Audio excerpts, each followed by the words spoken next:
Hi everybody, it is Between time. It's time to talk about books and movies for Between Book and Movie Club. I'm Robin. I'm a librarian here at Smith Public Library.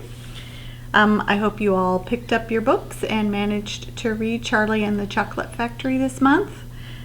Just a reminder, my discussion is filmed a few weeks in advance. That's why I'm looking at my notes here just to make sure I cover all the bases.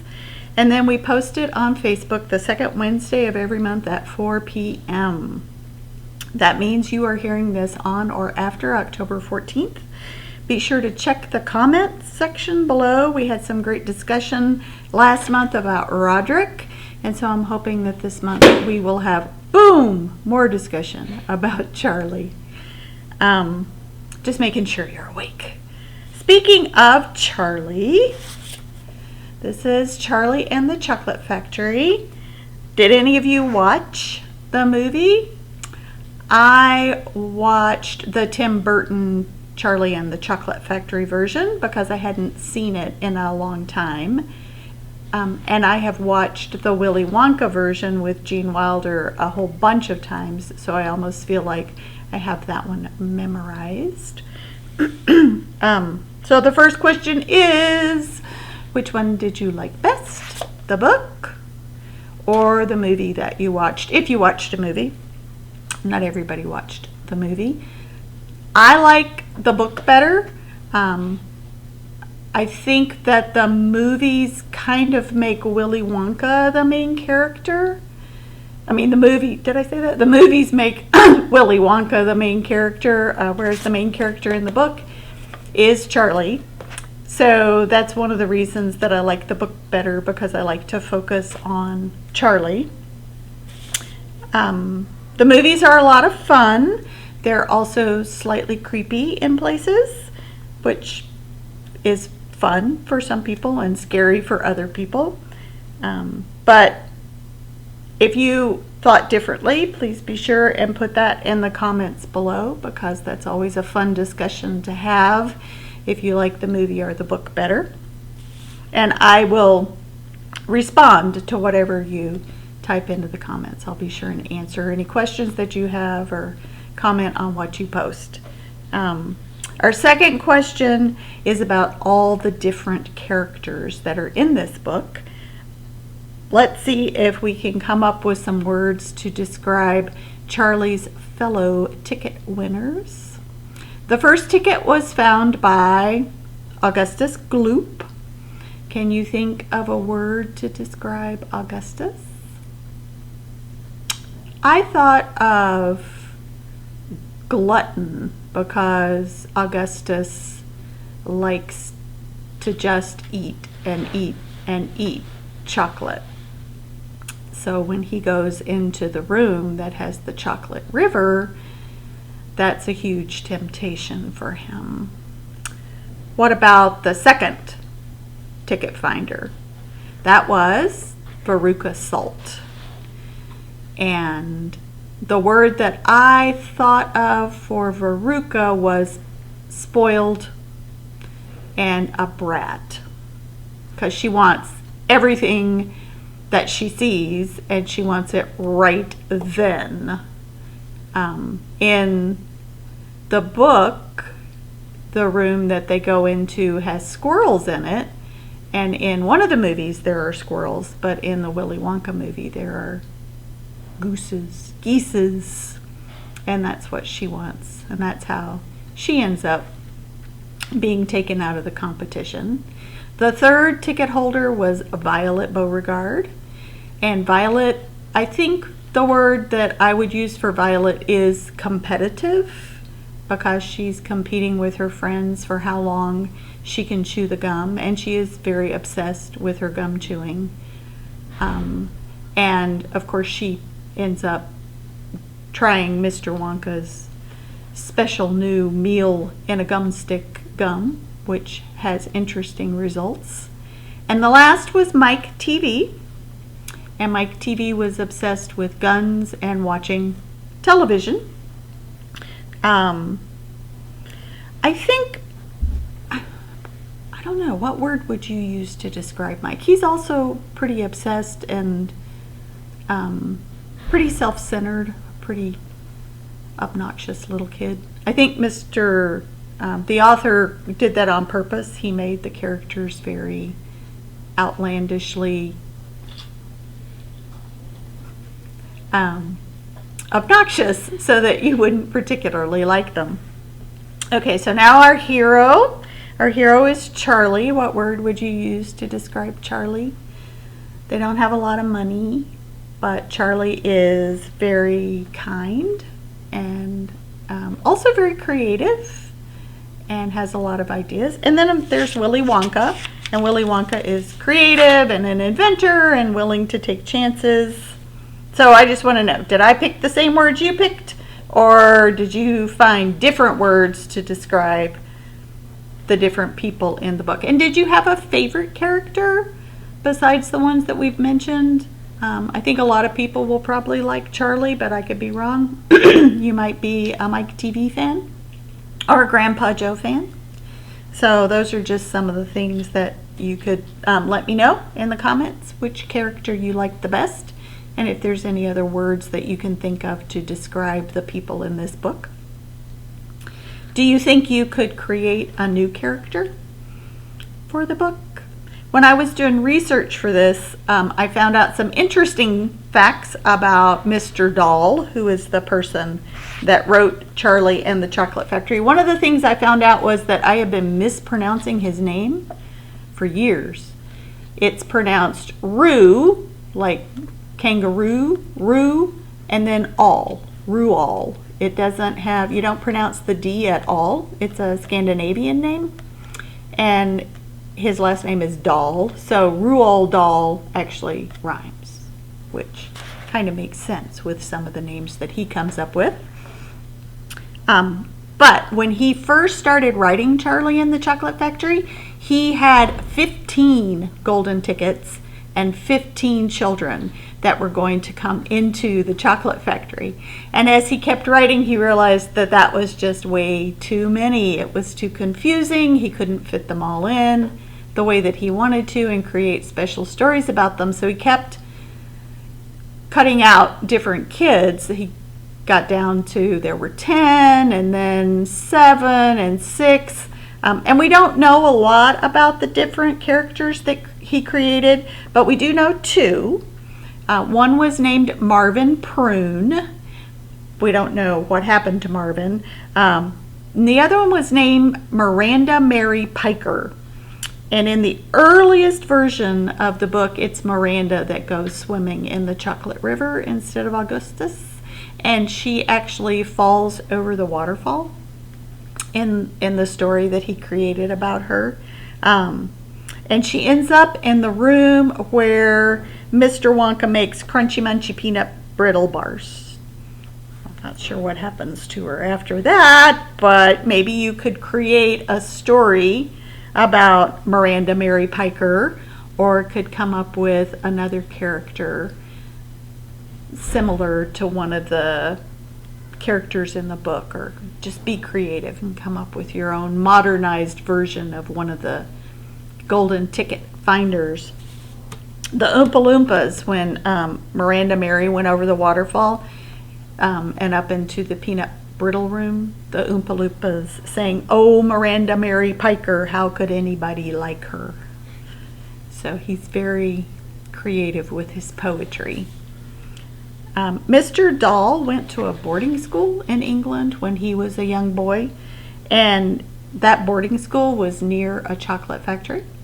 So he and the other students at the school were taste testers for the candy that was produced at the chocolate factory near the school. So a lot like Charlie, he could smell the chocolate that was being made at the chocolate factory, and that's what planted the idea in his brain of creating a story about a candy factory that had lots of different rooms for inventing different kinds of candies and chocolate. I thought that was pretty cool. Let's see. What did you think of the different kind of candies that were made in the factory. Was there one particular one that you liked best? Was there a particular room that, if you were touring the factory, that you would like to visit that room?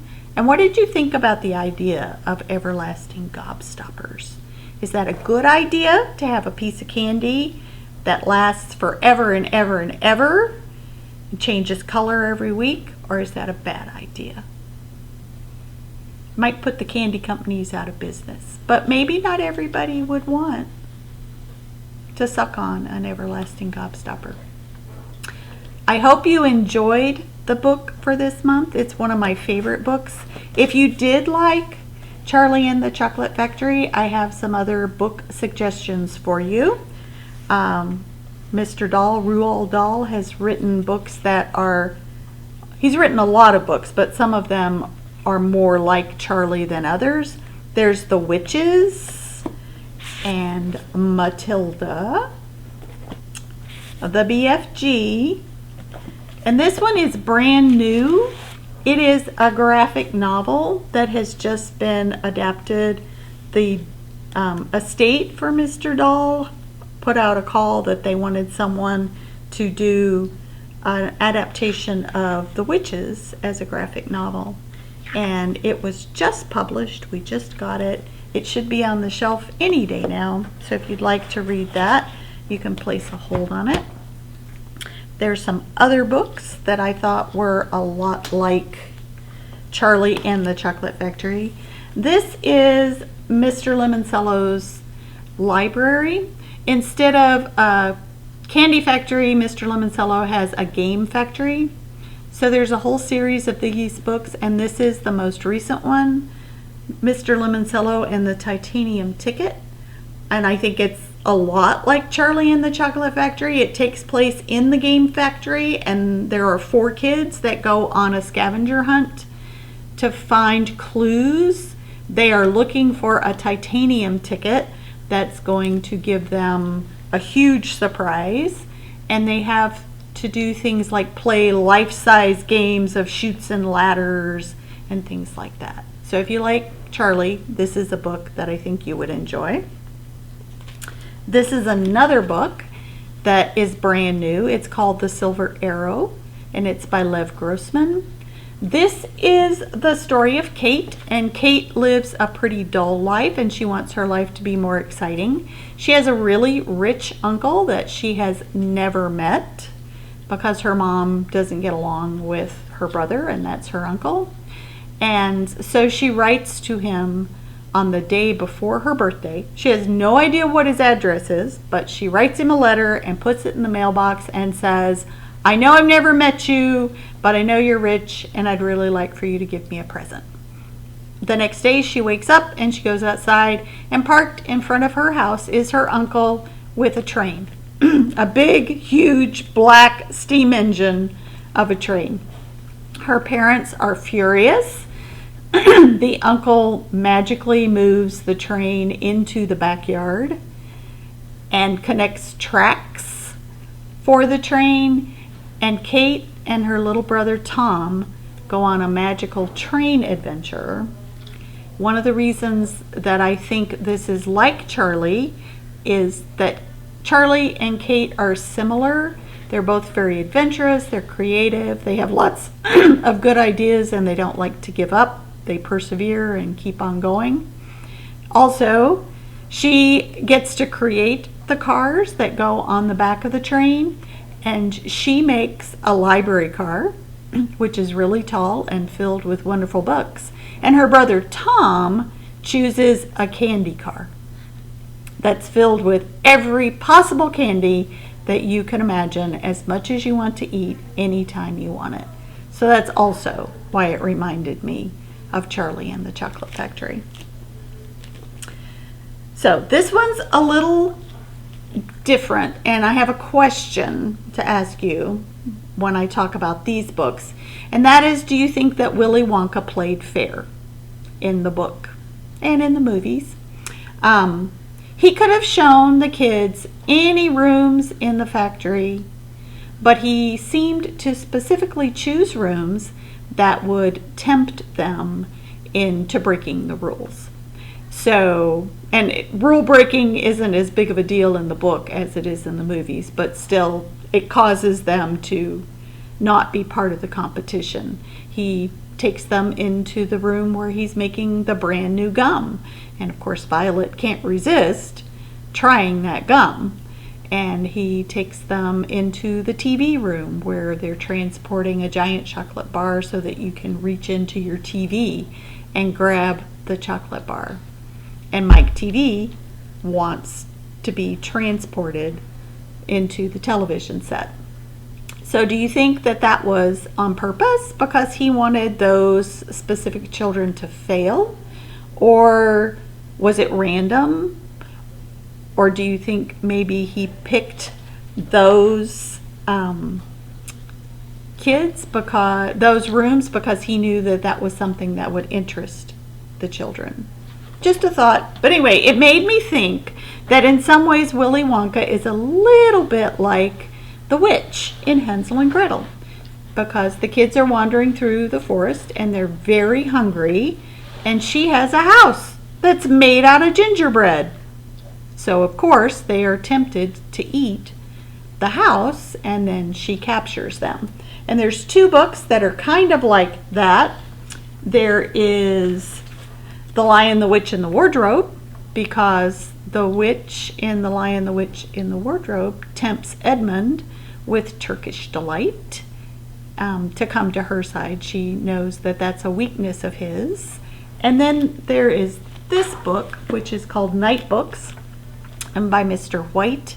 Night Books is a Bluebonnet nominee, and it is about a witch who also tempts with food. It's about a boy who writes really scary stories, and he's decided that writing scary stories may not be the best thing for him to do. So he's going to the furnace in his apartment building, and he's going to burn all of his stories. He gets on the elevator and starts to go down to the basement, but for some reason the elevator stops on a different floor. He steps off the elevator and he smells the most amazing smell. It's his favorite food. And he goes down the hall and knocks on a door of a total stranger in the middle of the night, which seems really strange, but the moment he stepped off of the elevator, he was bewitched by the witch that lives in the apartment. When the apartment door opens, his favorite movie, creepy movie, is on the TV set, and so he goes into the apartment and he is captured. So the rest of the book talks about how he and another girl that has also been captured tried to escape from the witch that lives in the apartment. I will tell you, it is super creepy. So if you like creepy things, then this would be a good book for you to check out. But it's a really, really good story. Next month, we're going to be reading Because of Winn-Dixie by Kate DiCamillo, which is a lovely book.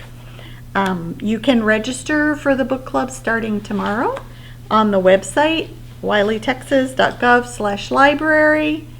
The registration should open at 10 a.m.